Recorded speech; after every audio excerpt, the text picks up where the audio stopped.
Hello everyone, welcome to our YouTube channel. Start करते हैं DSSP का प्रीवियस ईयर क्वेश्चन पेपर। इससे पहले मैं 2017, 2018 एंड 2019 के जो 11 नवंबर को पेपर हुआ था, इसका शिफ्ट 1 एंड शिफ्ट 2 का पेपर डिस्कस करा चुका हूं। आज हम शिफ्ट 3 का पेपर डिस्कस करेंगे। ठीक है, तो बढ़िया बेहतरीन डिस्कशन रहेगा। पूरा वीडियो एंड तक देखिएगा, क्योंकि एंड तक नहीं देखोगे तो आपके क्वेश्चन छूट जाएंगे। और काफ़ी क्वेश्चन हैं जो रिपीट हुए हैं DSSP में, तो हर एक क्वेश्चन यहाँ पर आपका इंपॉर्टेंट है। आंसर तो आपको मार्क किए हुए मिल ही जाएंगे पीडीएफ से, बट मेन बात होती है डिस्कशन की। जैसे कि अगर आप इसका सेकंड क्वेश्चन देखोगे तो आपको समझ में नहीं आएगा कि आखिर सेकंड क्वेश्चन में ये पूछना क्या चाह रहा है। गणित ज्ञान पश्चात, विज्ञान संबंधी ज्ञान पश्चात, तार्किक ज्ञान पूर्व क्या है। तो इस तरह का छोटा सा हम डिस्कशन टाइप से चलेंगे ना। तो स्टार्ट करते हैं फिर क्वेश्चन नंबर फर्स्ट के साथ। एक मिनट। क्वेश्चन नंबर फर्स्ट क्या बोल रहा है? निम्नलिखित में से किस प्रकार की अधिगम सामग्रियां वास्तविक वस्तुओं या आदर्शों के रूप में हैं जो अवधारणाओं को बहुत स्पष्ट करते हैं? अवधारणाओं को बहुत ही अच्छे तरीके से स्पष्ट करते हैं, वो सामग्री कौन सी होगी? आंसर है भैया स्पर्श सामग्री। अब स्पर्श सामग्री क्यों है इसका आंसर? देखो, जिस सामग्री को आप टच कर सकते हो उससे आप सबसे ज्यादा अनुभव ले सकते हो कि आखिर ये किस प्रकार की सामग्री है। आप चीजों को सिर्फ देखकर नहीं बता सकते, सिर्फ सुनकर नहीं बता सकते, सिर्फ सूंघकर नहीं बता सकते, लेकिन आप उसे छूकर उसके बारे में बहुत कुछ बता सकते हो। तो अवधारणाओं के बारे में हम सबसे ज्यादा अच्छे तरीके से तब जान सकते हैं जब हमारे सामने स्पर्श सामग्री मौजूद हो। ठीक है बात? इसलिए इसका right answer option number first रहेगा। अच्छा, आप लोगों को एक और बात बता दूं, जो लोग इस वीडियो को फर्स्ट टाइम देख रहे हैं वो प्लेलिस्ट मिलेगी उनको एक NIOS समरी की, उसे देख लीजिएगा। वो DSSP के लिए आपको हेल्प करेगी। साथ में ही एक प्ले लिस्ट मिलेगी CDP बाय दीपक सर, उसे भी देख लीजिएगा, वो भी आपको DSSP के लिए हेल्प करेगी। तो दोनों ही प्ले लिस्ट इंपॉर्टेंट है। निम्नलिखित में से कौन सा युग्म सही ढंग से मेल नहीं खाता है? गणित ज्ञान पश्चात, विज्ञान संबंधी ज्ञान पश्चात, तार्किक ज्ञान पूर्व। ये क्वेश्चन है जो जिसको देख के मतलब सबको पहली बात तो इसे देखने के बाद ये लगता है कि आखिर ये क्या है, मतलब कैसा ज्ञान क्वेश्चन है ये। तो मैं आपको समझाता हूँ। देखो, नॉलेज होता है तीन टाइप का। डिवीजन ऑफ नॉलेज जो है वो तीन तरह का है। इसे इरेज करते हैं, यहीं पे लिखेंगे। नॉलेज का डिवीजन तीन टाइप में करा हुआ है। तो सबसे पहला है वो है आपका प्रियोरी नॉलेज। प्रियोरी नॉलेज क्या है? प्रियोरी नॉलेज मतलब कि ऐसा नॉलेज जो हमेशा सही होता हो। जो कैसा होता हो? जो आपका हमेशा सही रहता हो। इसे प्रूफ करने की ज़रूरत नहीं है। तो जो आपका मैथ्स है, क्योंकि मैथ्स हमेशा सही होता है तो मैथ्स इसमें जाएगा। कुछ आपका जो लॉजिकल थिंकिंग है, जो लॉजिक्स वगैरह होते हैं, रीजनिंग वगैरह के आप ले लो, तो वो भी आपके इसी में जाएंगे। फिर एक नॉलेज होता है आपका पोस्टेरियरी नॉलेज। पोस्टेरियरी नॉलेज नोट कर लीजिएगा, ये काफ़ी इंपॉर्टेंट है। पोस्टेरियरी नॉलेज जो होता है वो होता है अनुभव पर आधारित। अनुभव व अवलोकन पर आधारित होता है ये। यानी कि एक्सपीरियंस एंड ऑब्जर्वेशन पर डिपेंड होता है। तो एक्सपीरियंस एंड ऑब्जर्वेशन, और इसे हम बोल दे तो प्रयोग। प्रयोग करने के बाद आपकी चीज़ें पता चलती हैं। जो पोस्टेरियरी नॉलेज जो होता है ना, ये ऐसा है कि पहले आप कुछ और मानते हो, फिर आपने कुछ और अनुभव करा तो फिर आप कुछ और मानने लगे। ये होता है साइंस में। कि साइंस के जो नियम कानून तथ्य होते हैं वह कई बार टाइम के अकॉर्डिंग चेंज हो जाते हैं। किसी ने कुछ खोज करा, कुछ और हो गया। किसी ने कुछ खोज करा, उसने कुछ और बता दिया। अगर हम एटम्स की बात करें तो सबसे पहले डॉल्टन की थ्योरी आई, फिर वो जे थॉमसन का मॉडल आया, रदरफोर्ड का आया, एंड कौन है, बोर एंड बरी का मॉडल आया। इतने सारे मॉडल्स आए और अभी क्वांटम वाला मॉडल चल रहा है। तो चीज़ें बदलती रहती हैं टाइम के साथ। तो ये हो गया आपका पोस्टरी नॉलेज। थर्ड इसमें आता है एक्सपीरियंस्ड नॉलेज।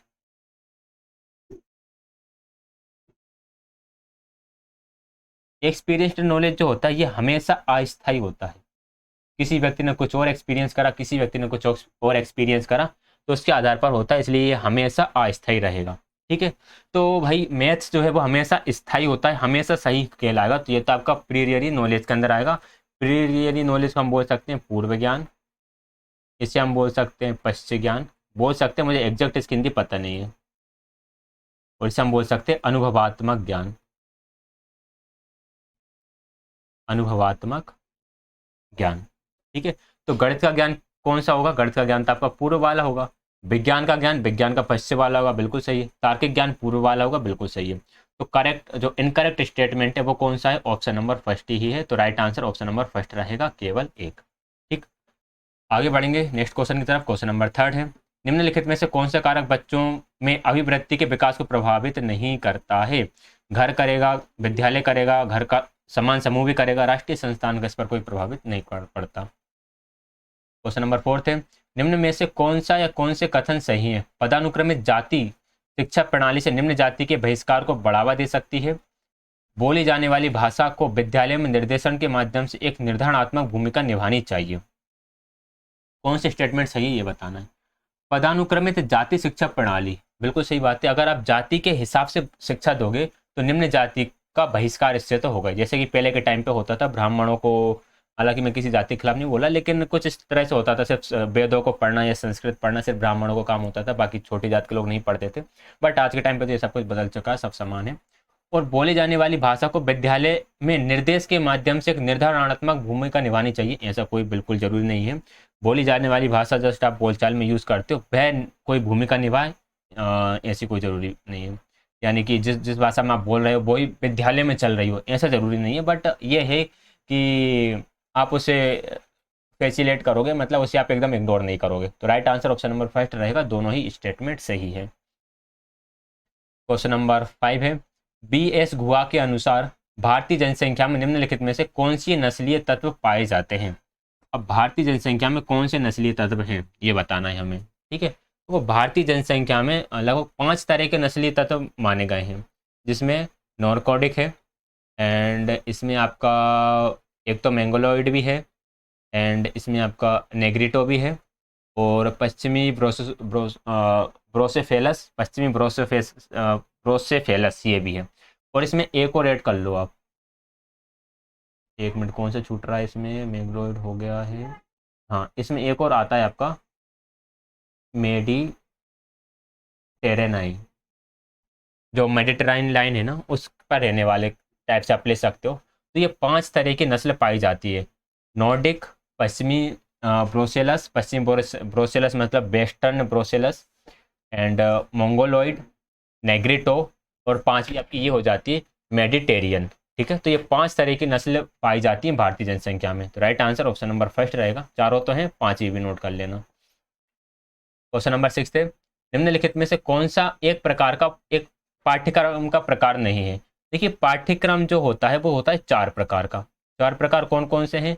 पहला तो होगा आपका सब्जेक्ट ओरिएंटेड,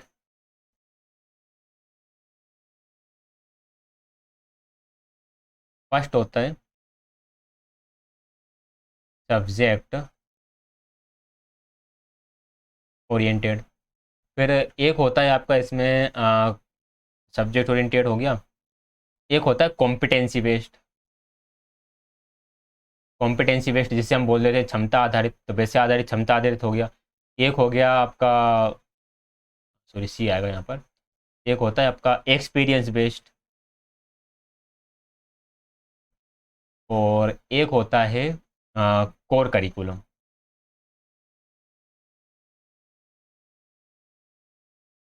ठीक है। तो इस तरह से 4 टाइप होते हैं पाठ्यक्रम के, लेकिन छात्रोन्मुख पाठ्यक्रम नहीं होता। छात्रोन्मुख आपकी लर्निंग होती है, चाइल्ड ओरिएंटेड लर्निंग होती है आपकी, टीचर ओरिएंटेड होती है, कंटेंट ओरिएंटेड होती है, बट ये नहीं होता, पाठ्यक्रम नहीं होता। तो राइट आंसर क्या होगा? ऑप्शन नंबर फर्स्ट ही रहेगा राइट आंसर। क्वेश्चन नंबर 7, निम्नलिखित में से कौन से कथन सही हैं? तक, तकनीकी कभी रचनात्मकता नहीं ला सकती, बिल्कुल सही बात है ये। अब आप बोलोगे ये बात सही क्यों है, मैं कह रहा हूँ इसलिए सही है।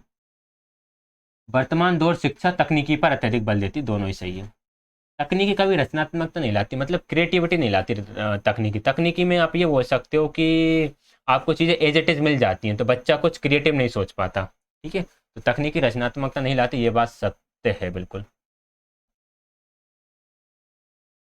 क्वेश्चन नंबर 8 है, बच्चों में रचनात्मकता को बढ़ावा देने के लिए निम्नलिखित में से कौन सी अनुदेशनात्मक सामग्रियां हैं? देखिए बच्चों में बढ़ाना है हमें क्रिएटिविटी। पहली निर्माण से बढ़ेगी ही। रहस्य भूखंड मतलब कुछ खोजबीन में लगाना। कहानी लेखन से भी बढ़ेगी, पहली से भी बढ़ेगी, तो चारों इसके राइट आंसर रहेंगे। तो ज़्यादा डिस्कशन वाले नहीं रहेंगे, उसमें हम ज़्यादा टाइम वेस्ट नहीं करेंगे। शिक्षा का अधिकार अधिनियम 2019 के अनुसार, 2019 नहीं 2009 है, 2009 के अनुसार निम्नलिखित में से कौन सा सही है? प्राथमिक शिक्षा पूरे होने तक किसी भी बच्चे को रोका नहीं जा सकता या निष्कासित नहीं किया जा सकता। ये बात तो सही है। आयु के प्रमाण के अभाव में बच्चों को प्रवेश से वंचित नहीं किया जा सकता। आयु के प्रमाण के अभाव में बच्चों को प्रवेश से वंचित नहीं किया जा सकता। हाँ, बिल्कुल सही बात है, दोनों ही स्टेटमेंट सही है। भाई बच्चे के पास आयु का कोई प्रमाण नहीं है कि मैं कितनी साल का हूँ, आप उसे एडमिशन लेने से मना नहीं करोगे, आप कुछ भी व्यवस्था करके उसका एडमिशन तो कराओगे ही कराओगे। तो दोनों ही सही होना चाहिए फिर तो। आयु के प्रमाण के अभाव में बच्चे को प्रवेश से वंचित नहीं किया जा सकता। चलो इस क्वेश्चन को हम देखेंगे, क्योंकि अधिनियम, अगर हम, हो सकता है ये आपका किस में दिया हो, सर्व शिक्षा अभियान में दिया हो। चलो मैं देख लूँगा इसको एक बार। वैसे मुझे लग रहा है दोनों ही सही है, क्योंकि ये वाला भी आपका सही है। आरटी एक्ट में ये भी बताया गया है कि बच्चे को आप एडमिशन से रोकोगे नहीं अगर उसके पास कुछ डॉक्यूमेंट्स की कमी है तो। और ये तो बोला ही है कि बच्चों को आपको रोकना नहीं है, आपको हमेशा उनको आगे बढ़ाते जाना है। तो दोनों ही सही होना चाहिए, राइट आंसर होता है इसका ऑप्शन नंबर 4। एक बार और देख लेंगे इसको, है ना। Question number 10।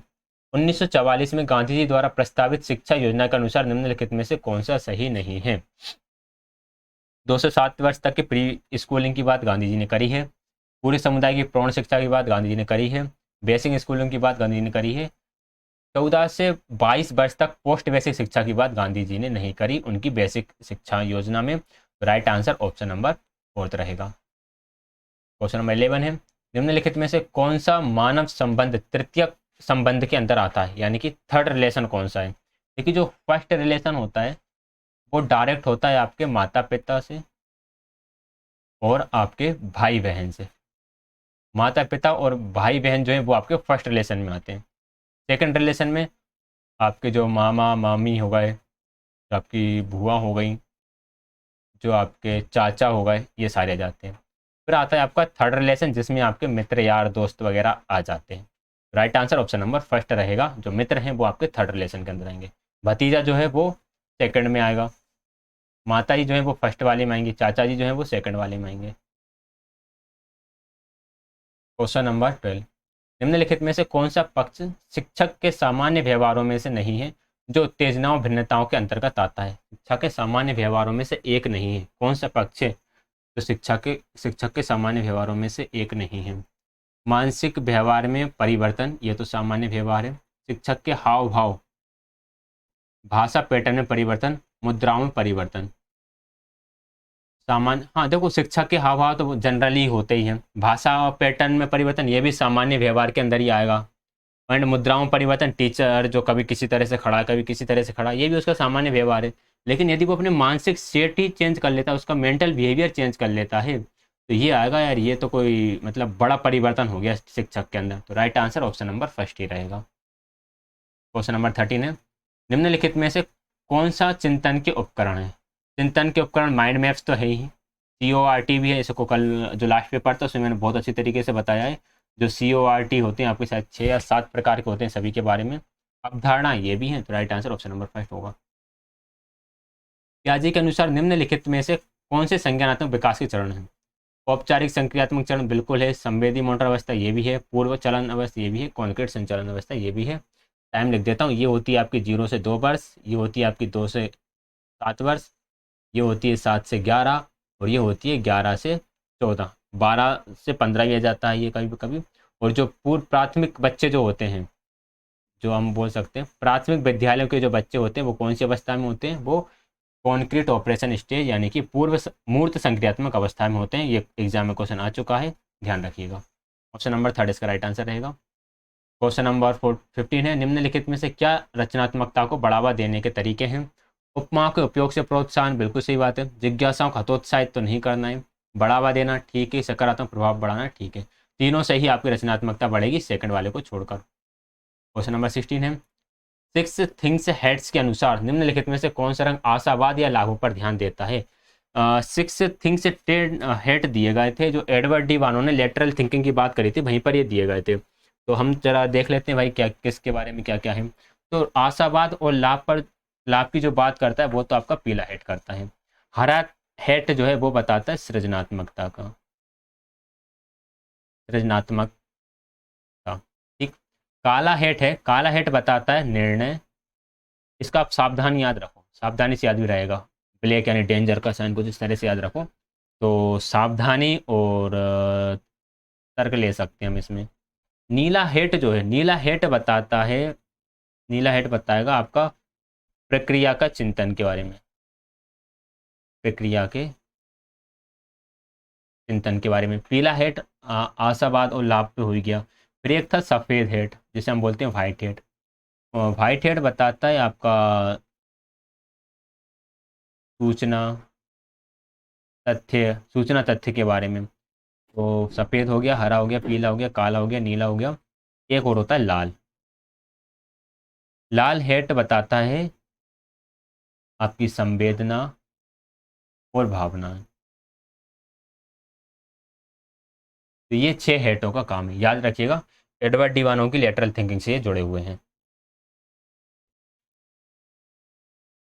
क्वेश्चन नंबर 17 है, निम्नलिखित में से किसको उस प्रक्रिया के रूप में परिभाषित किया जा सकता है जिसके माध्यम से कोशिकाएं माता पिता से उनके बच्चों तक शारीरिक और मानसिक लक्षणों को ले जाती हैं? तो वो अनुवांशिकता होती है आपकी, हेरिडिटी। तो राइट आंसर ऑप्शन नंबर 3 रहेगा। ये तो जनरल क्वेश्चन ही है। क्वेश्चन नंबर 18 है, निम्नलिखित में से कुछ उपागम को मनोवैज्ञानिकों द्वारा पहचाना गया जो रचनात्मकता को प्रभावित करता है? क्योंकि जो आपकी क्रिएटिविटी है ना,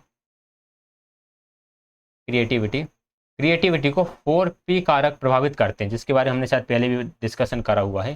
सबसे पहले पर्सन, फिर एक आता है आपका प्रेस, प्रेस यानी कि एनवायरनमेंट आपका, एक होती है आपकी प्रोसेस,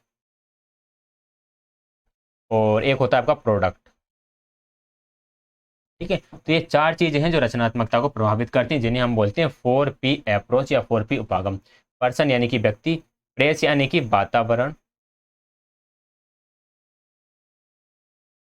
प्रेस यानी होता है वातावरण, प्रोसेस यानी प्रक्रिया होता है, प्रोडक्ट यानी उत्पाद होता है। ये आगे बढ़े।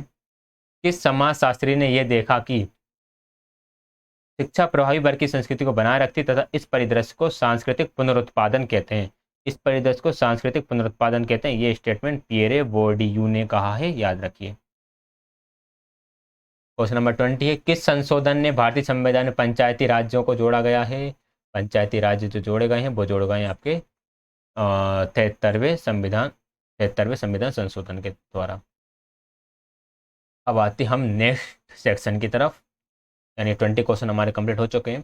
सुचारू रूप से संचालित होने वाली कक्षाएं पाया जाता है कि जहां अध्यापक विभिन्न प्रकार के नियम, नित्यक्रम तथा अनुदेशात्मक युक्तियों का उपयोग करता है तथा बल वस्तु को अर्थपूर्ण बना रहे विद्यार्थियों पर है। बल किस पर है? वस्तुओं को वस्तु मतलब जो विषय वस्तु वो अर्थपूर्ण बने रहे, इस पर वो फोकस है। ठीक है, और अनुदेशात्मक युक्तियों का वो उपयोग कर रहा है। तो ये कैसा उपयोग है? देखो यहाँ पर 2 चीज़ समझना। एक होता है व्यवस्थित नियंत्रित अधिगम वातावरण, एक होता है व्यवस्थित मित्रवत अधिगम वातावरण। तो व्यवस्थित मित्रवत अधिगम वातावरण होता है वहाँ पर ये समझ लो कि बच्चों को थोड़ी सी छूट मिलती है, और व्यवस्थित नियंत्रण वातावरण है यहाँ पर पूरा टीचर के कंट्रोल में होता है। अब यहाँ पर हो क्या रहा है कि अध्यापक विभिन्न प्रकार के नित्य कर्म तथा अनुदेशात्मक युक्तियों का प्रयोग करता है तथा बल विषय वस्तु को अर्थपूर्ण बना रहे शिक्षा विद्यार्थियों पर है। किस पर फोकस है? विद्यार्थियों पर ज़्यादा फोकस है, मतलब कि teacher friendly, learner friendly environment बना रखा है। तो व्यवस्थित मित्रवत अधिगम वातावरण बोलेंगे हम इसे। ठीक। क्वेश्चन नंबर 2 है, निम्नलिखित में से कौन सी अधिगम प्रक्रिया की विशेषताएं हैं? एक सतत प्रक्रिया है, बिल्कुल ठीक है। लक्ष्योन्मुखी, ठीक है। और सुविचारित भी होती है। तो राइट आंसर ऑप्शन नंबर 1 रहेगा। फर्स्ट, सेकंड एंड थर्ड तीनों स्टेटमेंट यहाँ पर सही हो जाते हैं। क्वेश्चन नंबर 3 है, निम्नलिखित में से किस प्रकार में एक छात्र में ज्ञान का निर्माण हो सकता है? एक छात्र में ज्ञान का निर्माण किस प्रकार से हो सकता है? नए विचार को पूर्व ज्ञान अनुभव से जोड़ना, बिल्कुल सही बात, इससे तो होगा ही। अवधारणाओं में आपसी संबंध, इससे भी होगा। अधिगम की आरंभिक अवस्था तथा आपसी अंत अवस्थाओं के मानसिक निरूपण, दोनों पर मानसिक छवि बनाना, बिल्कुल सही बात है, इससे भी होगा। राइट आंसर ऑप्शन नंबर 2 है। First, second and third. Question number 4, किस प्रकार के अधिगम में समस्या को सुलझाने के लिए वस्तुओं के हेरफेर के व्यवहारिक कार्य के साथ चिंतन तथा तर्क का संयोजन होता है? चिंतन तथा तर्क का संयोजन होता है। वस्तुओं को हेरफेर, वस्तु को मैनिपुलेट करके देख रहा है बच्चा मैनिपुलेट करके देख रहा है, मतलब खुद ही करके देख रहा होगा। तो राइट आंसर ऑप्शन नंबर 2 ही होगा, करके सीखने के द्वारा। ठीक है, चिंतन और तर्क का यूज भी होता है करके सीखने में, सब कुछ ही डेवलप होता है बच्चे का। भाषा के संबंध में निम्नलिखित में से कौन सा कथन सही नहीं है? Which of the following statement is not correct regarding to language? बताओ भाई। वक्ताओं के बिना कोई भाषा नहीं है, वक्ताओं के बिना कोई भाषा नहीं है, वक्ताओं के बिना कोई भाषा नहीं है। इस स्टेटमेंट के लिए वक्ताओं के बिना कोई भाषा नहीं है। देखते हैं। भाषा केवल संचार का साधन है, केवल संचार का साधन है। ये तो गलत लग रहा है मुझे। शब्दकोश किसी वक्ता की मदद के बिना तैयार किया जा सकता है। किसी वक्ता के बिना शब्दकोश तैयार तो नहीं किया जा सकता, तो ये स्टेटमेंट तो गलत है। भाषा केवल संचार का एक साधन है, ये स्टेटमेंट भी गलत है। बिना वक्ता के कोई भाषा नहीं है, ये स्टेटमेंट सही है। तो फर्स्ट स्टेटमेंट सही है और ये दोनों गलत है। और हमसे ये पूछा है तो कौन से स्टेटमेंट सही नहीं है, मतलब कौन से स्टेटमेंट रॉन्ग है। तो राइट आंसर कौन सा होगा, ऑप्शन नंबर सेकंड ही होगा, सेकंड एंड थर्ड बोथ। आई बात समझ में, क्लियर हो गया ना। क्योंकि जब बोलने वाला ही नहीं होगा तो लैंग्वेज कहाँ से होगी। भाषा केवल संचार का माध्यम नहीं, अभिव्यक्ति का माध्यम भी है, और भी बहुत सारे काम होते हैं भाषा से। एंड शब्दकोश किसी भी भाषा, मतलब वक्ता जो होते हैं वो ही अपनी फैसिलिटीज़ के लिए शब्दकोश बनाते हैं ना। क्वेश्चन नंबर 6, निम्नलिखित सॉरी अधिगम के अधिगम केंद्रित उपागम के संबंध में निम्नलिखित में से कौन से कथन सही है। अधिगम का अधिगम केंद्रित उपागम, बताओ भाई जरा कौन सा सही होगा। ये विद्यार्थी केंद्रण शिक्षण तथा अधिगम वातावरण का पक्ष समर्थन करता है, बिल्कुल सही है। जो अधिगम केंद्रित उपागम है वे विद्यार्थी केंद्रित शिक्षण का क्या करेगा, इसको ही प्रेफरेंस देगा, मतलब इसको वो करेगा, फॉलो करेगा। यह व्यक्तिगत तथा अंतर व्यक्ति पूछताछ के माध्यम से अर्थ तथा विषय वस्तु के ज्ञान के अन्वेषण को सुगम बनाता है, ये भी सही है। दोनों स्टेटमेंट ट्रू है इस अप्रोच के रिगार्डिंग, तो right answer option number second रहेगा। क्वेश्चन नंबर 7 है, कौन सी विधि कंप्यूटर का उपयोग करके आमने सामने बातचीत तथा परिचर्चा की अनुमति देती है। तो वह सहयोगात्मक विधि ही है, जिसमें आप कंप्यूटर का प्रयोग करते समय आमने सामने बातचीत कर सकते हो, चर्चाओं की अनुमति देती है। ठीक है, कोलैबोरेटिव लर्निंग जिसे हम बोलते हैं, कोलैबोरेटिव लर्निंग। कौन सा अनुकरणात्मक व्यवहार तब घटित होता है जब कोई बच्चा किसी आदर्श का पहले से सीखे हुए विसामान्य व्यवहार करने के लिए इनाम पाते हुए अवलोकन करता है। विसामान्य व्यवहार के लिए इनाम पाते हुए अवलोकन करता है, तब कौन सा व्यवहार होता है, तब बच्चे का होता है अदमनात्मक व्यवहार, जिसे हम बोलते हैं डिस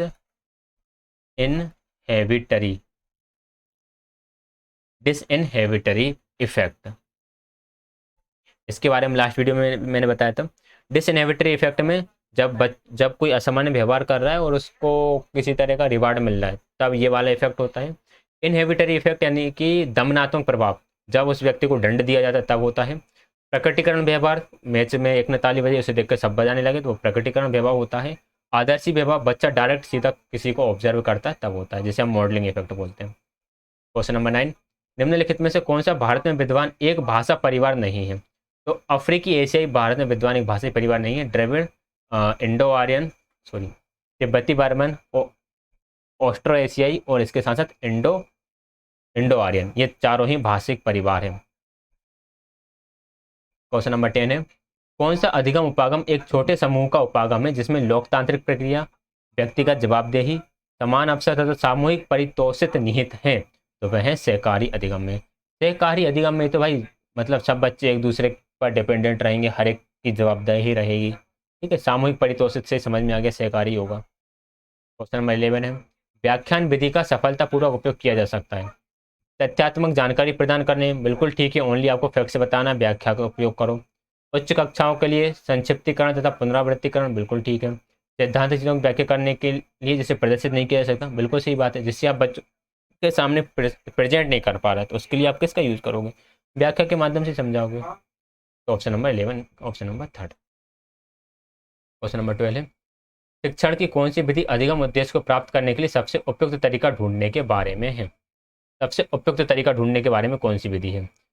देखिए, अधिगम उद्देश्य प्राप्त करने के लिए सबसे उपयुक्त तरीका ढूंढने के लिए जो विधि है वह है समय से समाधान विधि। सबसे बेस्ट मेथड, आपने बच्चों के सामने प्रॉब्लम दी, सॉल्यूशन निकालो इसका, ये बेस्ट मेथड है। किस प्रकार के प्रश्न अपसारी होते हैं, अनेक सही उत्तर वाले, ये तो सबको पता ही होता है, सीटेट में से पढ़ा ही होगा आप लोगों ने।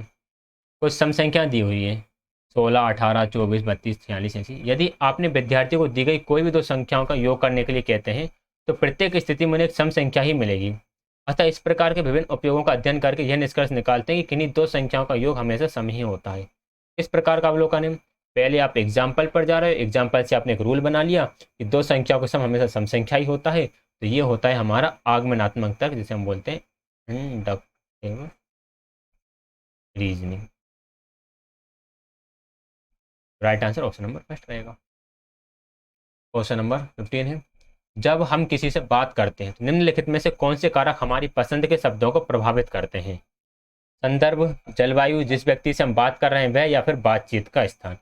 ये थोड़ा सा क्वेश्चन है कि जो हमें थोड़ा गड़बड़ लग सकता है कि आखिर ये कहना क्या चाह रहा है, बट ये सही कहना चाह रहा है।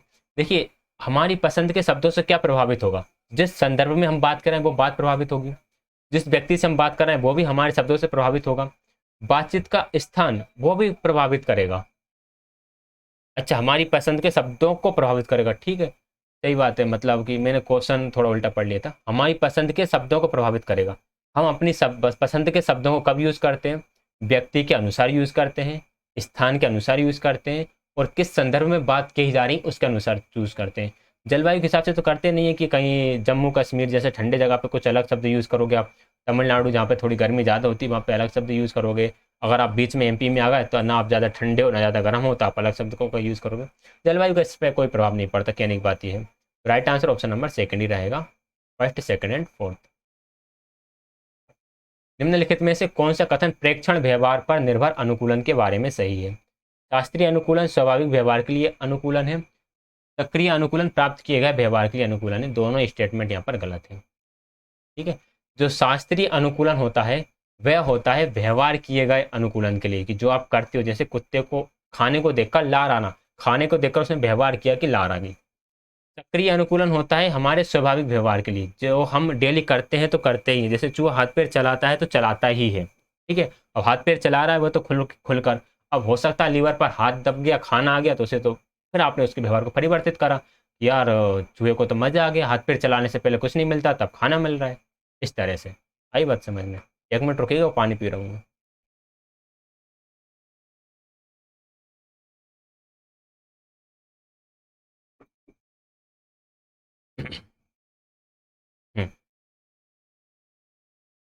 क्वेश्चन नंबर 17,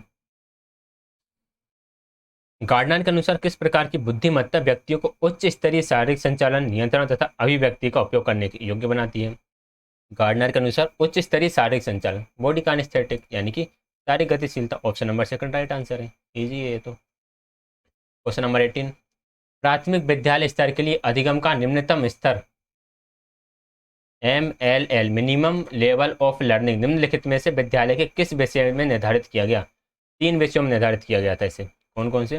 भाषा, गणित और पर्यावरण अध्ययन। तो right answer option number third रहेगा। आज ही जो मैंने NIOS वाली समरी कराई है, आज या कल, आज ही कराया है शायद, आज ही मैंने ये बताया, तो वो NIOS समरी वाली प्लेलिस्ट जरूर जाके देख लीजिएगा।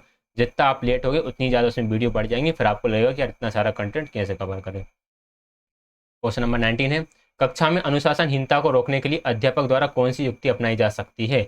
विद्यार्थियों को विभिन्न कार्यों में व्यस्त रखने से बिल्कुल हो सकता है। विद्यार्थियों को कार्य करने के लिए, सुगम बनाने के लिए स्पष्ट दिशा निर्देश प्रदान किए जाने चाहिए, ठीक है, इससे भी काम चल जाएगा। बनाए रखे जाने वाले प्रतिबंधों तथा निर्देशों की एक लंबी सूची बनाने, बिल्कुल सही है। देखो, आप बहुत सारे प्रतिबंध निर्देश की एक सूची नहीं बनाओ कि आप ये नहीं करोगे, टीचर क्लास में है तो आप बेड उठ भी नहीं सकते, आपकी जैसे सॉफ्टवेयर नहीं मांग सकते, आपका पेन नहीं हिलना चाहिए, आप बिल्कुल मतलब सीधे बैठे रहो, कोई कोई टॉयलेट के नहीं पूछेगा, कोई पानी के नहीं पूछेगा, सब चुपचाप बैठे रहेंगे, कोई बात नहीं करेगा। इतने सारे यदि आप प्रतिबंध लगा दोगे तो बच्चे खुद डिस्टर्ब हो जाएंगे। फिर जो गदर करने वाले बच्चे होते हैं फिर वो तो गदर करेंगे ही, क्या इतने सारे इनसे हम रह ही कैसे सकते हैं, ठीक है। Right answer option number third रहेगा, हमें इनसे बचना चाहिए, उन्हें कुछ काम दे दो ऐसा जिसमें वो बिजी हो जाए। क्वेश्चन नंबर 20, मानवीय समस्याओं के संदर्भ में निम्नलिखित में से कौन सा कथन सही नहीं है? वे आत्म जागरूकता के बिना हल की जा सकती। भाई, आत्म जागरूकता, आपके अंदर सेल्फ अवेयरनेस ही नहीं है तो आप मानवीय समस्याओं यानी खुद की समस्याओं कैसे हल कर सकते हो? इसलिए ऑप्शन नंबर फर्स्ट ही राइट आंसर होगा। अंतर्दृष्टि की आवश्यकता होती है, वह बहुत जटिल होती है, उन्हें समझने के लिए धैर्य की आवश्यकता होती है। हाँ, ये भी ठीक है, ये तो सब सही है, ये तो होनी चाहिए, बट इनके बिना हल की जा सकती, ये बात गलत है। नेक्स्ट सेक्शन है 50 कोशिश डन। पौधों और जानवरों की विभिन्न प्रजातियों के विकास की दर का पता लगाना, विभिन्न पौधों और पेड़ों में पत्तियों की व्यवस्था, हृदय की धड़कन की दर, रक्तचाप को मापना आदि गणित के उपयोग के कुछ उदाहरण हैं। उपरोक्त कथन निम्नलिखित में किसके साथ गणित के संयोजन का प्रतिनिधित्व करता है? विज्ञान के साथ। विज्ञान के साथ हृदय की धड़कन किस में आएगी? विज्ञान में ही आएगी। पौधों की चीड़ फाड़ किस में आएगा? विज्ञान में ही आएगा।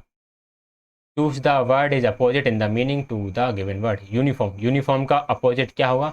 यूनिफॉर्म का अपोजिट होगा वेरिएबल। वेरिएबल मतलब जो बदलता रहे, यूनिफॉर्म मतलब एक समान रहे। ऐसे इसका कांस्टेंट भी होना चाहिए था, बट ठीक है। Question number second, choose the word which is opposite meaning the given word. Defend, defend का अपोजिट क्या होता है? डिफेंड का अपोजिट होता है अफेक्ट, अटैक। डिफेंड यानी बचाव करना, अटैक यानी हमला करना। क्वेश्चन नंबर 14, निम्नलिखित में से कौन सा कोलबर्ग का चरण नैतिक विकास के स्तर दो पारंपरिक नैतिकता के अंतर्गत आता है? पारंपरिक नैतिकता के अंदर जो सेकंड स्टेज है उसमें दो चीज़ें आती हैं, कौन कौन सी? एक तो अच्छे अंतर्वैयक्तिक संबंध, गुड बॉय गुड गर्ल वाला काम आता है। एंड सामाजिक व्यवस्था बनाए रखना, जो नियम कानून बने हुए हैं वो नियम कानून इसलिए बने हुए हैं कि उससे हमारी समाज की व्यवस्था बनी रहेगी। अगर हम उन नियम कानून को छेड़छाड़ करते हैं तो समाज की व्यवस्था गड़बड़ हो जाएगी, ये इस एज के बच्चे सोचते हैं। ठीक। सामाजिक अनुबंध तथा व्यक्तिगत अधिकार, इसकी बात होती है थर्ड स्टेज में और फिफ्थ लेवल में। स्टेज होती है थर्ड, लेवल होता है आपका फिफ्थ। ठीक। क्वेश्चन नंबर 5 है, choose the word that means the same as the given word. Applaud, applaud का क्या होगा? इसका होगा प्रेज, प्रेज यानी प्रशंसा। क्वेश्चन नंबर 6 है, हमें बताना इसका, इस ईडियम फ्रेजेस का सही क्या होगा? To put one's best foot forward, इसका मतलब है टू वंस बेस्ट बेस्ट, मतलब put one's best foot forward, अच्छे अच्छे कदम आगे रखना, तो अपना अच्छा देना। सभी या कुछ भी नहीं संकुल में क्रिया प्रसूत व्यवहार हासिल नहीं किया जाता है, यह आमतौर पर धीरे धीरे सीखा जाता है। यह उपरोक्त कथन क्रिया प्रसूत मॉडल के अनुकूलन के निम्नलिखित में से कौन से सिद्धांत का निरूपण किया जाता है? इसमें लिखा कि सभी या कुछ भी नहीं संकुल में क्रिया प्रसूत व्यवहार नहीं किया जाता, यह आमतौर पर धीरे धीरे सीखा जाता है। अच्छा, ये कहना चाह रहे हैं कि जो क्रिया प्रसूत व्यवहार है, जो आपका स्वाभाविक व्यवहार है, वह हासिल नहीं किया जाता, उसे हम धीरे धीरे सीखते हैं। तो हम इनमें से कौन सा है जिसमें हम व्यवहार को धीरे धीरे सीखते हैं? सामान्यीकरण में, सुदृढ़ीकरण का अव्यवस्थ, कुछ भी लिखा हो, भेदभावपूर्ण उत्तेजना या फिर शेपिंग। तो राइट आंसर इसकी शेपिंग ही होगी, जिसे हम बोलते हैं गणना। व्यवहार को शेप कर दिया जाता है, कोई काम व्यक्ति नहीं कर रहा होता, धीरे धीरे हम परिवर्तन करके करके करके करके उसके व्यवहार को परिवर्तन कर देते हैं। तो धीरे धीरे जो सीखा जाता है, धीरे धीरे जो परिवर्तन किया जाता है, उसे हम शेपिंग बोलते हैं, गणना बोलते हैं। ठीक। क्वेश्चन नंबर 8 है, यदि एक त्रिभुज समद्विबाहु है तब साबित करो कि समान लंबाई की भुजा के विपरीत के कोण कैसे होते हैं? समान होते हैं। ये कौन सी ये निम्नलिखित में किस विधि की सहायता से हल किया जाता है? देखो यहाँ पर आपके पास दो चीज़ है, एक चीज़ आपके पास ज्ञात है। क्या है आपके पास? ज्ञात है। क्या ज्ञात है? कि जो त्रिभुज है वो कैसा है? वो समद्विबाहु है, वो आइसोलेसिस ट्राइंगल है। और फिर एक हमें क्या करना है? एक हमें अज्ञात स्टेटमेंट की तरफ जाना है। अज्ञात क्या स्टेटमेंट है? कि इसकी जो बराबर भुजाएं होंगी ना, ये जो बराबर भुजाएं होंगी, इनके विपरीत कोण भी बराबर होंगे। हम ज्ञात से अज्ञात की तरफ जाते हैं, चीज़ें हमें ज्ञात है, यहाँ से हम अज्ञात की तरफ जा रहे हैं, तो इसे बोलते हैं हम संश्लेषण विधि। क्या बोलेंगे? संश्लेषण विधि बोलेंगे। ठीक है। आगमनात्मक का यहाँ कोई काम नहीं है, यहाँ पर कहीं हम कोई एग्जाम्पल्स रूल की तरफ तो जा ही नहीं रहे हैं। ठीक है। विश्लेषण अज्ञात से ज्ञात होता है। वन वॉव्ड टू अ सिग्नल और अनमैरिड लाइफ, अनमैरिड लाइफ वो होता है आपका कैलिबेट। क्वेश्चन नंबर 10 है, किस पार्ट में एरर है ये बताना है? They want him to die so that they can inherit his wealth. इसमें नो एरर है, तो राइट आंसर इसका ऑप्शन नंबर 4 है, नो एरर। इंग्लिश में थोड़ा सा माफ़ कीजिएगा मुझे, मैं ज़्यादा एक्सप्लेन नहीं कर पाऊंगा। क्वेश्चन नंबर 11 है, हम गणित अधिगम को कैसे आनंददायक बना सकते हैं? मूर्त आप वस्तु तथा अमूर्त वस्तुओं के बीच संबंध स्थापित करके। ठीक है, इससे तो गणित आनंददायक बनेगा ही। बच्चों में जिज्ञासा उत्पन्न करके, इससे भी होगा, तो right answer option number first रहेगा। क्वेश्चन नंबर 12 है, गणित शिक्षा के विस्तृत तथा संकीर्ण उद्देश्यों को ध्यान में रखते हुए निम्नलिखित में से क्या गणित शिक्षा का या के उद्देश्य हैं? दैनिक जीवन की गणितीय समस्याओं को हल करना, बिल्कुल सही बात है। बच्चे को उच्च अध्ययन के लिए तैयार करना, बिल्कुल सही बात है। तो विस्तृत और संकीर्ण दोनों को ध्यान में रखना है, दोनों को ध्यान में रखते हुए तो ये दोनों इंपॉर्टेंट है, इसलिए option number second right answer होगा। क्वेश्चन नंबर 13 है, अर्जित ब्याज की राशि पता लगाने के आधार पर एक किसी प्रसंग को पढ़ाते हुए शिक्षक ने एक फॉर्मूला बता दिया, I is equal to P into R into T upon में 100। अब बताओ भाई साहब, फॉर्मूला बता दिए बच्चे को, अब ब्याज पता लगाने के लिए सूत्र की घोषणा करी, कौन सी विधि का उपागम करेगा? निगमनात्मक विधि, डिडक्टिव मेथड। ठीक है, option number first right answer. George polio ने गणित के दो उद्देश्य बताए हैं। कौन सी बुक में? इनकी एक बुक थी मैथमेटिकल डिस्कवरी। कौन कौन से दो उद्देश्य बताए इन्होंने गणित के? संकीर्ण उद्देश्य बताए और विस्तृत उद्देश्य बताए। Narrow narrow aims and broad aims. तो right answer option number first रहेगा। एक सेंटेंस दिया हुआ है, more than a decade has passed since his house was built. उनके घर को बने हुए बहुत सारे साल पास हो गए हैं। बिल्डिंग तो आएगा नहीं, बिल्ड भी नहीं आएगा इसका, क्योंकि थर्ड फॉर्म आएगा। अपनी पुस्तक गणितीय खोज पुस्तक किसने लिखी है? जॉर्ज पोलिया ने लिखी है। इसमें इन्होंने क्या क्या बताया है? इन्होंने बहुत कुछ बताया, पढ़ लेना आराम से। Choose the word that can substitute the given sentence. One who died for a noble cause. Noble cause से जो मर गया हो, मतलब कोई बहुत अच्छे उससे मरा हो या सही तरीके से, उसे बोलते हैं मार्टियर। जो भी है, निम्नलिखित में से कौन सा चिंतात्मक चिंतन को परिभाषित करता है? चिंतात्मक चिंतन नहीं, मुझे लगता है ये होगा रिफ्लेक्टिव चिंतन टाइप का कुछ, या फिर कुछ भी होगा इस टाइप का। चलो देख लेते हैं। मुझे लग रहा है ये रिफ्लेक्टिव थिंकिंग ही होना चाहिए। रिफ्लेक्टिव थिंकिंग में क्या करते हो? जो आपने पहले चिंतन करा उस पर मतलब जो काम आपने पहले कर लिया, अब उस पर आप चिंतन करके देखते हो सही हुआ है या गलत हुआ है।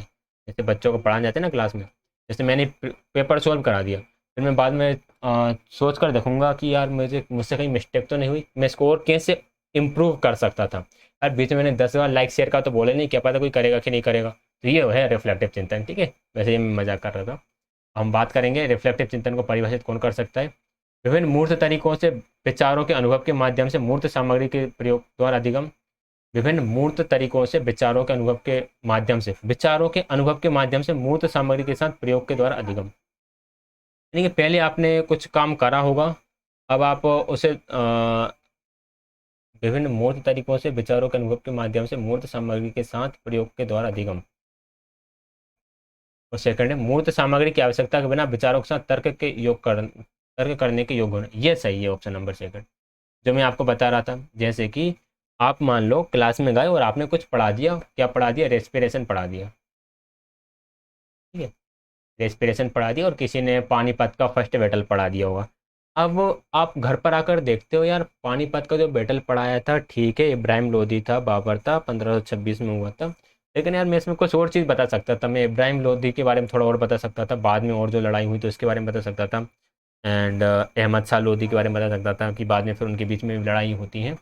और मैथ साइंस वाला सोच सकता है यार मैं सब कुछ बता दिया, एल्वलीज के बारे में बताने भूल गया बच्चों को कि लंग्स के अंदर एल्वलीज भी होती हैं, जो तो मेन काम करती हैं ब्लड को ऑब्जर्व करने का। तो ये क्या करा आपने? रिफ्लेक्ट करके देखा कि यार यहाँ यहाँ कमी रह गई थी। अब इस रिफ्लेक्शन के लिए आपको मूर्त सामग्री की आवश्यकता है? बिल्कुल नहीं है। आप बस चुपचाप बैठे और बैठे बैठे ही आप सोच रहे हो। राइट आंसर सेकंड रहेगा इसका, केवल दो। ठीक है, क्वेश्चन नंबर 19 है, निम्नलिखित में से कौन सा पर्यावरण अध्ययन में गणित के उपयोग का एक उदाहरण है? त्रिकोणमिति एक पर्वत की ऊंचाई ज्ञात करने में मदद करती है। ये बोल रहे हैं कि पर्यावरण अध्ययन में स्कूल के बगीचे सहित एक स्कूल के परिवेश की योजना बनाने के लिए लंबाई। हाँ ये बिल्कुल है, ये पर्यावरण से संबंधित है, क्योंकि बगीचा बना रहे हो आप, आपकी अवधारणा की आवश्यकता होती है। उच्च प्राथमिक कक्षाओं में शब्दों पर आधारित संख्या। ये गलत है और फर्स्ट भी गलत है। Right answer option number second रहेगा इसका ओनली। ये बच्चे बाग बगीचे के लिए बना रहे हैं ना, तो मैथ से रिलेटेड हो जाएगा आपका ईवीएस। एक मॉडल की नकल करने के लिए निम्नलिखित में से कौन सा अनिवार्य है? मॉडल की नकल करने के लिए मॉडल पर ध्यान देना चाहिए, बिल्कुल सही बात है। प्रतीकात्मक रूप में जो हमने देखा उसे बनाने का कुछ तरीका होना चाहिए, ठीक है। व्यवहार को पुनः उत्पन्न करने के लिए आवश्यक मोटर कौशल होना चाहिए, ठीक है। मोटर कौशल मतलब कि आपके हाथ ऐसे हों कि आप जब मॉडल बना रहे हो तो उन्हें आप सही से जोड़ मोड़ सको, और मॉडल पर ध्यान भी देना है। पहले आप सोच लो तरीका कि यार मैं इस मॉडल को कैसे बनाऊंगा। तो right answer option number third रहेगा। ठीक है, फोर्थ सेक्शन की तरफ चलते हैं। 60 क्वेश्चन हम डिस्कस कर चुके हैं बिना स्टॉपिंग के। थोड़ा सा पानी पीते हैं फिर आगे करेंगे।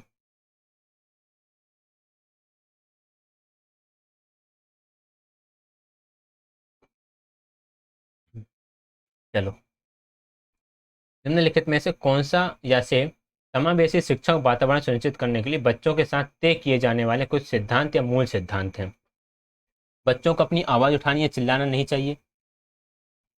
बच्चों को अपनी आवाज़ उठाना चाहिए, हालांकि ये चिल्लाना इन्होंने ट्रांसलेशन के साथ कुछ छेड़खानी करी है। बच्चों को अपनी बारी में बोलने पर एक दूसरे को सुनने के लिए प्रोत्साहित की जानी चाहिए, बिल्कुल सही बात है। बच्चों का प्रोत्साहित करो, देखो भाई तुम्हारी बारी है तब बोलो, और जो दूसरा व्यक्ति बोल रहा है उसे भी सुनो, तो दोनों ही सही है। निम्नलिखित में से किस शीर्षक के तहत अवलोकन पत्रक बनाते समय अर्थ के सहायता के रूप में ऑडियो और विजुअल सुराग का उपयोग करना चाहिए? सुराग मतलब कि ऑडियो एंड विजुअल एड्स का आप यूज़ करो। कब करोगे आप? अर्थ की सहायता के लिए ऑडियो एंड विजुअल का यूज़ करोगे हम सुनने में। ठीक है, option number fourth right answer रहेगा। क्वेश्चन नंबर थर्ड है, ईवीएस पढ़ाते समय कक्षा को अधिक दिलचस्प बनाने के लिए शिक्षकों द्वारा कौन कौन सी गतिविधियों का उपयोग किया जा सकता है? शिक्षक छात्रों को एक तालिका बनाने के लिए कह सकता है कि उनके घर में कौन क्या काम करता है, बिल्कुल सही बात है। शिक्षक छात्रों की पक्षी निरीक्षण के लिए कह सकता है, बिल्कुल सही बात कह सकता है। और अपनी अवलोकनों को लिखने के लिए कह सकता है। पक्षी निरीक्षण के लिए कह सकता है, अपनी अवलोकनों को लिखने के लिए कह सकता है। अवलोकनों को लिखने के लिए कह सकता है, पक्षी को निरीक्षण के लिए कह सकता है। और देख लेते हैं, शिक्षक छात्रों को अपनी पुस्तक से प्राकृतिक पर्यावरण के बारे में तथ्यात्मक जानकारी कॉपी करने के लिए कह सकता है। भाई थर्ड तो है ही नहीं, क्योंकि जानकारी को सिर्फ कॉपी करना, जानकारी को कॉपी करने के लिए थोड़ी बोलेगा। फर्स्ट के लिए भी बोल सकता है और सेकंड के लिए भी बोल सकता है, तो राइट आंसर इसका रहेगा फर्स्ट एंड सेकंड। ये गलत है, इसका आंसर ऑप्शन नंबर फर्स्ट नहीं रहेगा, इसका आंसर ऑप्शन नंबर थर्ड रहेगा, फर्स्ट एंड सेकंड दोनों। क्वेश्चन नंबर फोर्थ है, निम्नलिखित में से किस कार्य में युग्म या समूहों में अन्योन्य क्रिया शामिल होगी? सुने तथा जानकारी स्थानांतरित करें, सुने तथा लेबल करें, सुने तथा मेल करें, सुने तथा वर्गीकृत करें। समूहों में अन्योन्य क्रिया, समूहों में अन्योन्य क्रिया तभी होगी जब सुनेंगे और जानकारी को स्थानांतरित करेंगे। एक व्यक्ति दूसरे से बोल रहा होगा तभी तो अन्योन्य क्रिया होगी ना, इंटरेक्शन होगा। क्वेश्चन नंबर 5 है, पिक्चर डिक्टेशन में ड्राइंग के अलावा कौन से कौशल देखे जाते हैं? ड्राइंग के अलावा सुनना देखा जाता है, व्यक्ति सुनता जाएगा और लेबल करता जाएगा। पिक्चर डिक्टेशन मतलब कि टीचर पिक्चर बोल रहा है, बच्चे ड्रॉ कर रहे हैं। निम्नलिखित में से कौन सी सिफारिशों में पूर्व सेना तथा सेवा में शिक्षक शिक्षा कार्यक्रमों के विषय वस्तु के लिए निहितार्थ है? पूर्व सेवा तथा सेवा में शिक्षक शिक्षा कार्यक्रम मतलब कि टीचर ट्रेनिंग करा रहे हैं आप, टीचर की जॉब नहीं लगी उससे पहले और जॉब लगने के बाद भी। इस सीधी भाषा में, पढ़ाने वाले सभी शिक्षकों को अंग्रेजी में आधारभूत प्रवीणता होनी चाहिए। सभी शिक्षकों के पास उनकी स्थिति तथा स्तरों के अनुसार उचित तरीकों से अंग्रेजी सिखाने का कौशल होना चाहिए। बिल्कुल ठीक है भाई, अंग्रेजी सिखाने के लिए कौशल भी होना चाहिए और आधारभूत प्रवीणता भी होना चाहिए, दोनों ही ठीक है। तो right answer option number first रहेगा। ऑप्शन नंबर 7 है, निम्नलिखित में से कौन सा पर्यावरण के पहलुओं में से एक नहीं है? स्थैतिक पर्यावरण, स्थैतिक पर्यावरण मतलब पर्यावरण कभी भी स्थित नहीं होता है। सामाजिक होता है, प्राकृतिक होता है, मानव निर्मित होता है, तीन ही तरह का होता है। ठीक है, मानव निर्मित होता है, प्राकृतिक होता है और सामाजिक सांस्कृतिक पर्यावरण होता है। ऑप्शन नंबर 7 है, निम्नलिखित में से कौन से कथनों को ईवीएस की प्रबलता के रूप में माना जा सकता है? ईवीएस की विषय वस्तु को विषय वस्तु की दृष्टि से व्यवस्थित की जाती है। ईवीएस की विषय वस्तु बच्चों को अपने वातावरण से नहीं ली जाती, गलत है ये तो। बच्चों के अभिव्यक्तियों, मौखिक तथा लिखित तथा अन्य रचनात्मक अभिव्यक्ति आदि के लिए गुंजाइश प्रदान करती, ये भी ठीक है। भाई फर्स्ट तो ठीक है ही, साथ ही साथ थर्ड भी ठीक है, सेकंड ठीक है नहीं, तो right answer option number fourth ही हो जाएगा, फर्स्ट एंड थर्ड। विविधता को महत्व देना किस भूमिका का हिस्सा है? विविधता को महत्व देना है आपकी प्रभावशाली भूमिका का हिस्सा, जिसे हम बोलते हैं इन्फ्लुएंशियल रोल, जिसमें आप विविधता को भूमिका देते हो, यानी कि आप डाइवर्सिटी को इम्पोर्टेंस देते हो।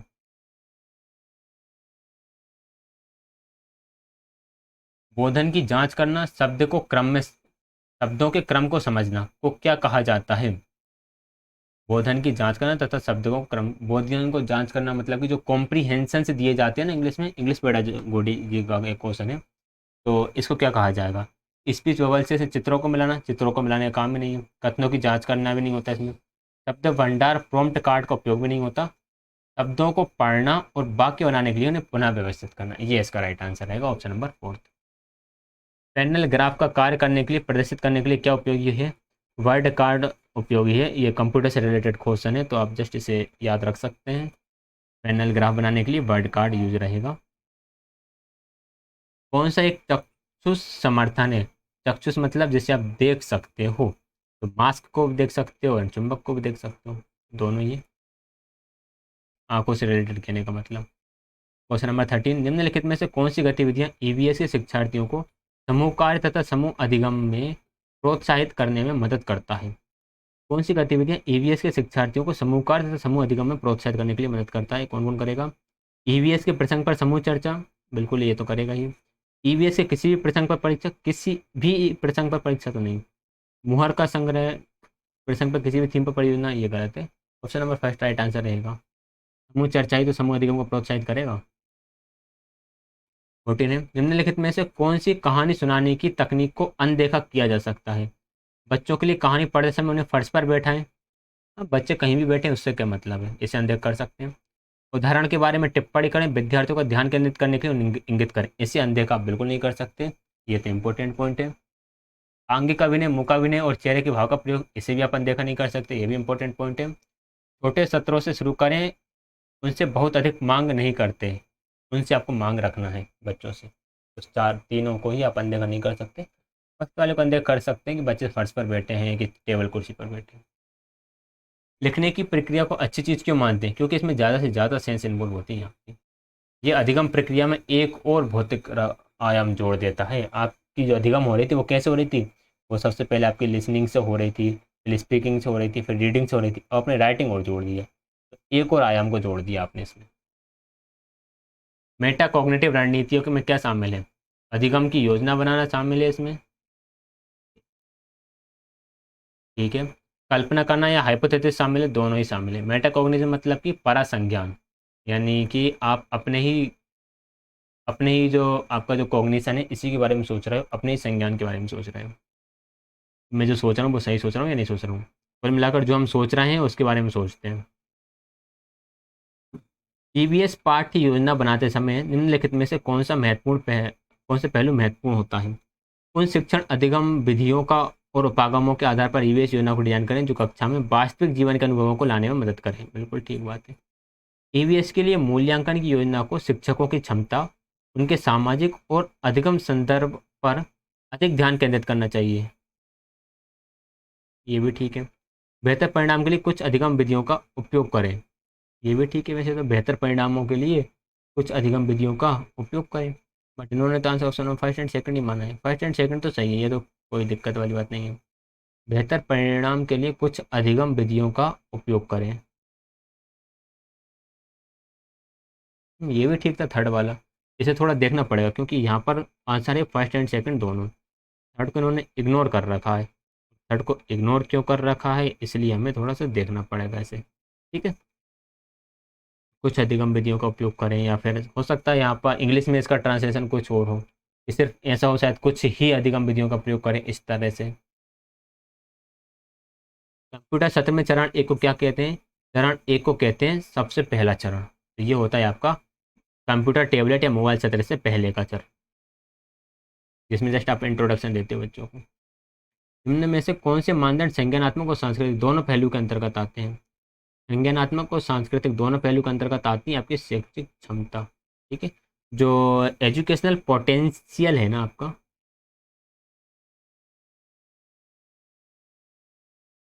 एजुकेशनल पोटेंशियल, ये आप इसके अंदर दोनों चीज़ें आ जाती हैं। आपका कॉग्निशन भी आ जाता है, या हम बोल सकते हैं कॉग्निटिव एस्पेक्ट भी आता है इसमें अंदर, और सोशल या कल्चरल बोल देते हैं, सांस्कृतिक लिखा है कल्चरल।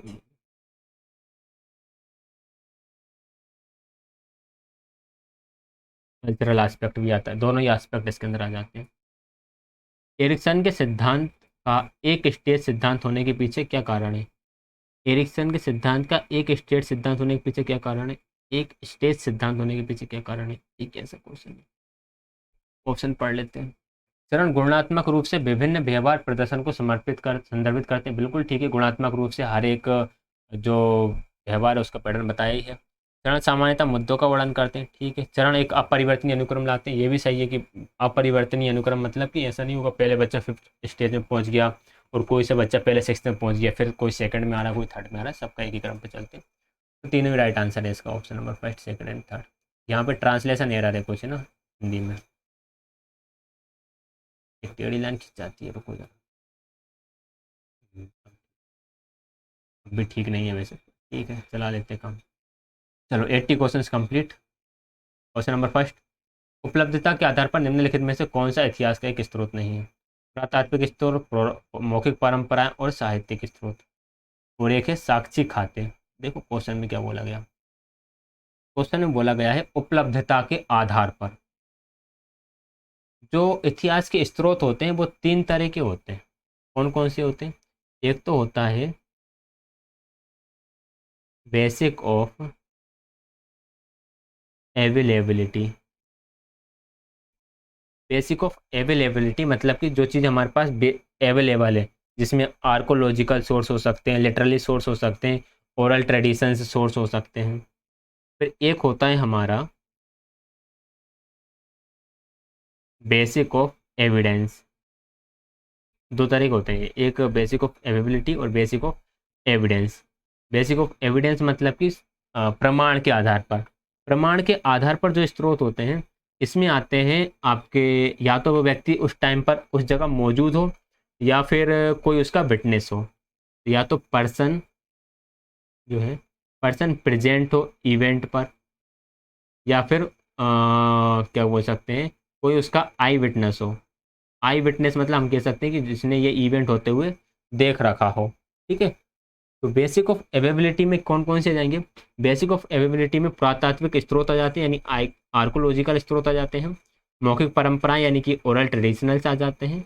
और साहित्यिक स्रोत यानी कि लिटरली सोर्सेज आ जाते हैं। जो साक्षी खाते हैं ये किस में आएंगे? ये आएंगे बेसिक ऑफ एविडेंस के अंदर। ठीक है। चलिए, आगे बढ़ेंगे क्वेश्चन नंबर सेकंड की तरफ। 1500 रुपये की राशि पर 15 2 वर्षों के लिए साधारण ब्याज। साधारण ब्याज का फॉर्मूला होता है P/R/T/100। ठीक है। 15 दूनी 30 और 15 तिया 45, 450 रुपये। पेडागोजिकल विश्लेषण के पूर्व सक्रिय चरण में निम्नलिखित में से कौन सी गतिविधियां शामिल है? सीखने के परिणामों को विस्तृत करना। ठीक है, सीखने के परिणाम पहले ही बता दिए जाते हैं। प्रवेश क्षमता का आकलन करना, ये भी सही बात है, ये भी पहले ही हो जाएगा। अधिगम के प्रकारों की पहचान करना, ये भी ठीक है, पहले ही आप प्रकार पहचान लोगे किस किस तरह से अधिगम करना है। तो right answer option number third हो जाएगा, तीनों ही प्रकारों की आप जांच कर लोगे। क्वेश्चन नंबर फोर्थ है, विज्ञान संबंधी अधिगम में अपने सीमित अनुभवों के कारण छोटे बच्चे कई असंभव व्याख्याओं के साथ आते हैं। निम्नलिखित में से किस तरीके से एक शिक्षक शिक्षार्थियों को इन्हें समझने में सहायता कर सकते? देखिए, बच्चे जब आते हैं, बच्चों में तो वे कुछ उनके पास लिमिटेड एक्सपीरियंसेस होते हैं, तो वे कुछ अजीब अजीब तरह के तर्क प्रस्तुत करते हैं। जैसे दिन रात होने का कुछ अलग बताएंगे, वहाँ पर अंधेरा हो गया, रात हो गई, राक्षस आ गया, चांद पर बूढ़ी अम्मा बैठी हुई है, इस तरह की चीज़ों को लेकर आते हैं। अब आप टीचर, आपको तो पता है चांद पर कोई अम्मा नहीं बैठी हुई है। ठीक है। अब आप बच्चों को सामने इस चीज़ों को कैसे डील करोगे? शिक्षक शिक्षार्थियों को स्पष्टीकरण देने में सहायता कर सकते हैं जो पुष्टि योग्य हो, यानी कि बच्चों के लेवल पर उन्हें समझ में जाए, ऐसा उन्हें स्पष्टीकरण दो। शिक्षक शिक्षार्थियों की सहायता एक स्थिति में प्राप्त अवधारणाओं या विचारों का उपयोग अन्य स्थितियों की व्याख्या के लिए कर सकते हैं। बिल्कुल सही बात है, एक स्थिति की अवधारणा का उपयोग आप अन्य स्थिति में अवधारणाओं को एक्सप्लेन करने के लिए कर सकते हो, तो दोनों ही सही हो जाएगा। क्वेश्चन नंबर फिफ्थ, निम्नलिखित में से कौन से या कौन से मानचित्र का के तत्व हैं? मानचित्र का क्षेत्रफल, मानचित्र का क्षेत्रफल, मानचित्र का पैमाना, मानचित्र का शीर्षक या मानचित्र का दिशा सूचक। ये तीनों ही मानचित्र के फल होते हैं, थर्ड फोर्थ एंड फिफ्थ। मानचित्र का क्षेत्रफल नहीं होता है। Right answer option number second रहेगा। ठीक है, ये फैक्चुअल क्वेश्चन, याद रखिएगा इसको। मानचित्र के जो तत्व है वो पैमाना, शीर्षक और दिशा सूचक होता है। क्वेश्चन नंबर 6 है, निम्नलिखित में से कौन सा या कौन से गणित के प्रति भय के सामान्य कारण है? नकारात्मक, बिल्कुल ठीक है। निर्धारित समय परीक्षा देने का दबाव, ये भी सही है। दूसरों के समक्ष अपने को मूर्ख महसूस होने का डर, ये भी सही है। तो तीनों ही गणित में भय के कारण है, तो right answer option number first हो जाएगा।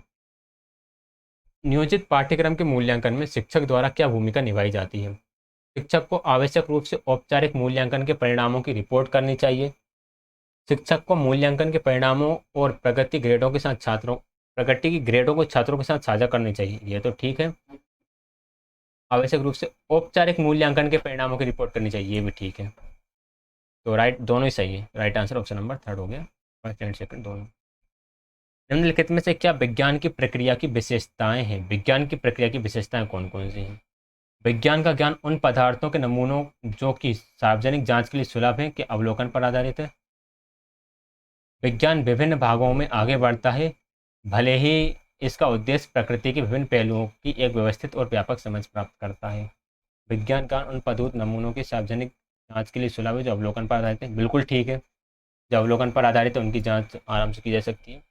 विज्ञान विभिन्न भागों में आगे बढ़ता है, भले ही इसका उद्देश्य प्रकृति के विभिन्न पहलुओं की एक व्यवस्थित और व्यापक समझ प्राप्त करना हो। हाँ, विज्ञान में आप क्या करते हो, एक आप स्ट्रक्चर्ड वे में आप उनका ज्ञान प्राप्त करते हो, लेकिन ये डिफरेंट डिफरेंट बेस पर बढ़ता है। दोनों ही सही है, तो option number third right answer हो जाएगा। क्वेश्चन नंबर 9 है, एक वृत्त की किसी भी दो बिंदुओं को मिलाने वाला रेखाखंड वृत्त का किस रूप में जाना जाता है। इन्हीं दो बिंदुओं को मिलाने वाला रेखाखंड होता है वृत्त का कोण। कोण को क्या बोलते हैं, जीवा। और अगर जीवा सेंटर से निकल जाए तो वो क्या बन जाता है, वो आपका व्यास यानी कि डायमीटर बन जाता है। इसको x+2 से विभाजित करने पर कितना शेषफल आएगा, तो हम जानते हैं इन क्वेश्चन कैसे सोल्व करना होता है। x+2 = 0 रखा, x की वैल्यू कितनी आ गई, -2। जो हमारे पास पॉलिनोमियल है इसमें हम x की जगह क्या रख देंगे, x की जगह -2 रख देंगे, तो -2 का क्यूब हो जाएगा, 4 × -2 का स्क्वायर हो जाएगा, 2 × -2 हो जाएगा, +2 हो जाएगा, 2 का क्यूब -8 हो जाएगा, 2 2 जा 4, 4 4 जा 16 हो जाएगा, एंड 2 2 जा -4 हो जाएगा। यहाँ पर माइनस लगा देते हैं और ये +2 हो गया।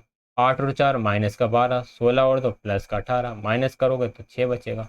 राइट आंसर ऑप्शन नंबर 4 आ जाएगा। निम्नलिखित में से कौन से S E N special education need वाले छात्रों के समावेशन के लाभ हैं। सामाजिक अन्योन्य क्रिया के लिए अवसर बिल्कुल मिलेंगे। सामाजिक रूप से स्वीकार्य व्यवहार का प्रक्षेपण करना और नकल करना बिल्कुल सही बात है। SEN छात्रों के विकास के लिए प्रदर्शन के उच्च मानक बिल्कुल ठीक बात है, क्योंकि इनका भी तो विकास होना जरूरी है ना। तो राइट आंसर ऑप्शन नंबर 3 रहेगा। निम्नलिखित में से कौन सा या कौन से व्यवहार सामाजिक विज्ञान के अधिगम संसाधन के रूप में समय पंक्तियों की उपयोगिता उपयोगिता या उपयोगिता है। समय के बोधक का विकास, समीक्षा उद्देश्य या अधिगम को सुदृढ़ करने के लिए उपयोग किए जाते हैं। समय की दो अवधियों के बीच से संबंधों का पता लगाना, एक चक्षुष उपकरण पर पूरी कक्षा का ध्यान केंद्रित करना। सामाजिक विज्ञान के लिए देखिए, समय के बोध का विकास, हाँ ये तो ठीक है। समीक्षा उद्देश्य तथा अधिगम को सुदृढ़ करने के लिए उपयोग किए जाते हैं, ये भी सही है। अवधियों का पता लगाना, ये भी ठीक है। चक्षुष उपकरण की दूरी स्पष्ट करना, ये भी ठीक है। तीनों ही सही है। समय पंक्तियों से तीनों ही काम चलेगा। समय की पंक्ति मतलब वो ये यार, पहले 200 ईसा पूर्व में ये आया, 300 ईसा पूर्व में इनका युद्ध हुआ, 500 में ये हुआ, 600 में ये हुआ, 1857 में क्रांति हुई, 1947 में देश आज़ाद हुआ। तो ये सारी चीज़ें। राइट आंसर ऑप्शन नंबर 4 रहेगा।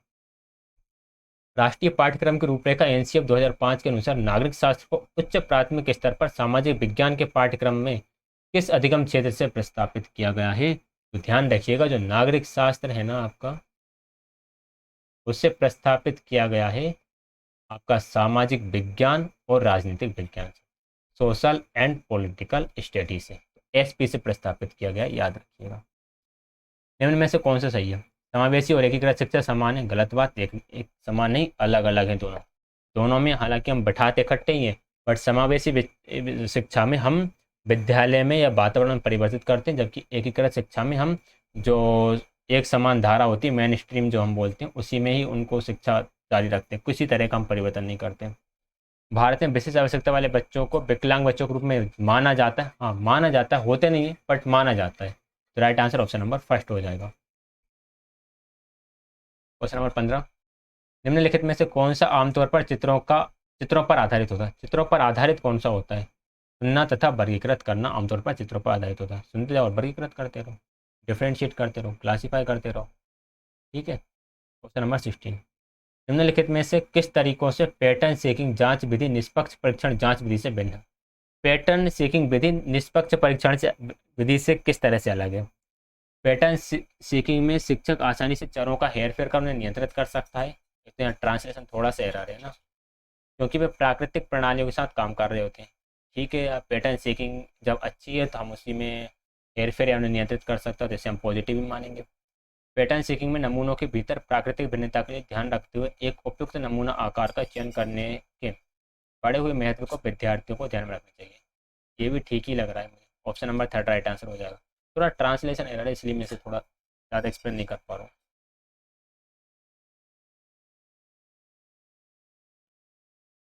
क्वेश्चन नंबर 17 है, शिक्षण अधिगम प्रक्रिया में विज्ञान शिक्षण के लिए खोज उपागम में एक शिक्षक द्वारा निम्नलिखित में से किन पद्धतियों का उपयोग किया जाता है?